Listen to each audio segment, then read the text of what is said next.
फिर से मेरी माताजी ने मोटिवेशन के साथ बोला कि एक बार फिर से तैयारी करो। दोस्तों पता है, जब कोई इंसान बार बार फेल होता है तो उसको फेल होने के कि मैं क्यों फेल हुई उसके कितने सारे फॉर्मूलाज पता हो जाते हैं। तो मुझे भी वही हो गए, मैं क्यों फेल हुई कितने सारे फॉर्मूलाज पता चल जाते हैं। मेरी एज निकल गई, यूपीएससी अटेम्प्ट्स ख़त्म।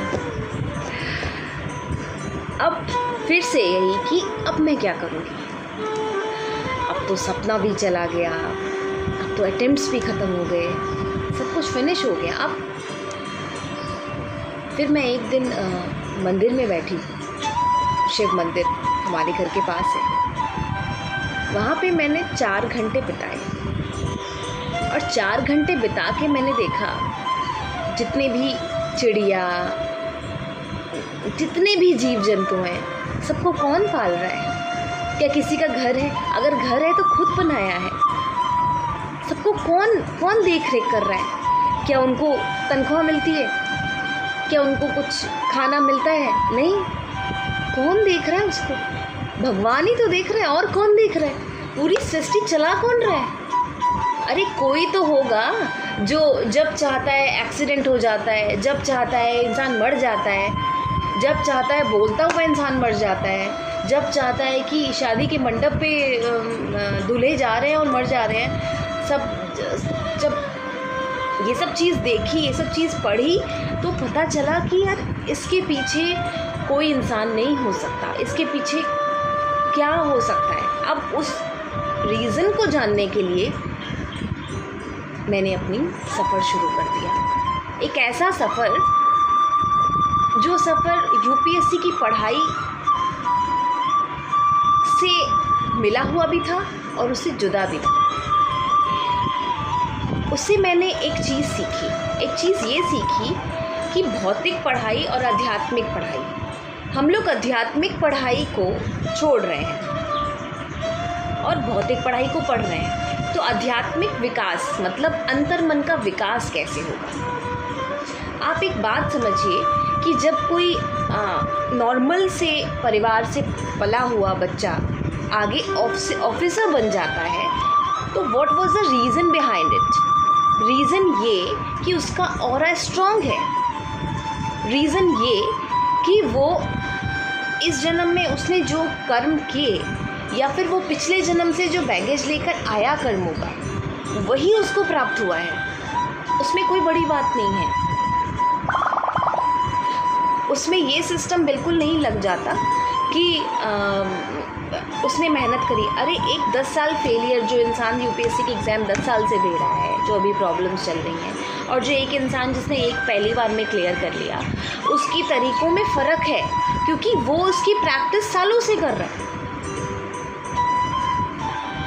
हमें बस अपने अंदर की स्पेशलिटी को जन्म देना है। मतलब हमारे अंदर क्या स्पेशल है, हम किस में परफेक्ट हैं।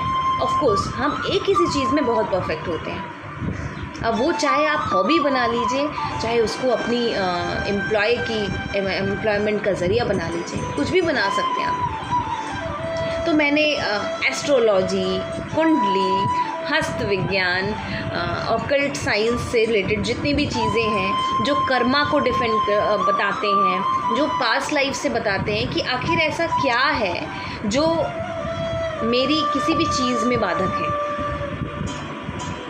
आप ध्यान रखिएगा, जो भी स्टूडेंट, मतलब मोस्ट ऑफ द स्टूडेंट तो मैं नहीं बोल सकती क्योंकि अभी तक ऐसा कोई नहीं आया है, बट जो भी स्टूडेंट वहाँ तक जाते हैं, ऑफिसर्स बनते हैं, तो उनका अपना एक ऑरा विकसित हो जाता है।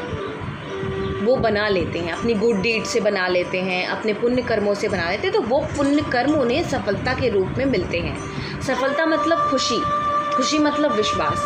तो ये सब उनके पुण्य कर्म हैं जो उनको उसके रूप में मिलते हैं। आप विश्वास कीजिए, अगर आप यूपीएससी में बार बार फेल हो रहे हैं तो जस्ट एक बार 2 बार दीजिए, उसमें सीरियस अटेम्प्ट दीजिए अच्छे से, चलो 3 बार भी दे दीजिए। उसके बाद अपने आपको इन्हांस करने के लिए अगर आपको कुछ चाहिए तो आप देना शुरू कीजिए। सपोज़ आपको चाहिए कि आप ऑफिसर बने, तो आपको लोगों की मदद करनी शुरू कर देनी चाहिए, आपको लोगों को पढ़ाना शुरू कर देना चाहिए। मैंने ऐसे बहुत सारे ऑफिसर्स बनते हुए देखे हैं कि जो अपने कंटिन्यू अटेम्प्ट्स में फ़ेल हो रहे थे, मगर उसके बाद उन्होंने लोगों को पढ़ाना शुरू कर दिया फ्री में और वो पास हो गए। उसका रीज़न कि हम विद्या दे रहे हैं तो हमें विद्या मिलेगी। ठीक है, आपको अगर ऑप्शंस मिल रहा है कि आप स्टूडेंट को गाइड कर सकते हैं कि आपने अब जो गलती करी वो स्टूडेंट आगे वाला ना करे, तो अगर ये आपके अपने विचार आप अपने फ्लो में रखते हैं तो definitely you will get that result. अगर आपको वो नहीं तो वो तो मिलेगा ही मिलेगा, बट आप रुकिए नहीं। तो फिर मैंने ये ठाना कि मैं रुकूंगी नहीं, एग्ज़ाम्स दूंगी। मैं जानती हूँ कि मैं पास नहीं हूँ, ना यूपीएससी में पास नहीं हूँ। मैंने स्टेट सर्विस का भी तैयारी मैंने शुरू करके रखी हुई है। खैर, जो वो चल रही है वो चल रही है। अब मेरा माइंडसेट ये है कि पहले दूसरों सेवा अगर करनी है ना तो शुरू कर दो। पद का वेट मत करो, समय का वेट मत करो। सेवा के लिए समय ज़रूरी नहीं है।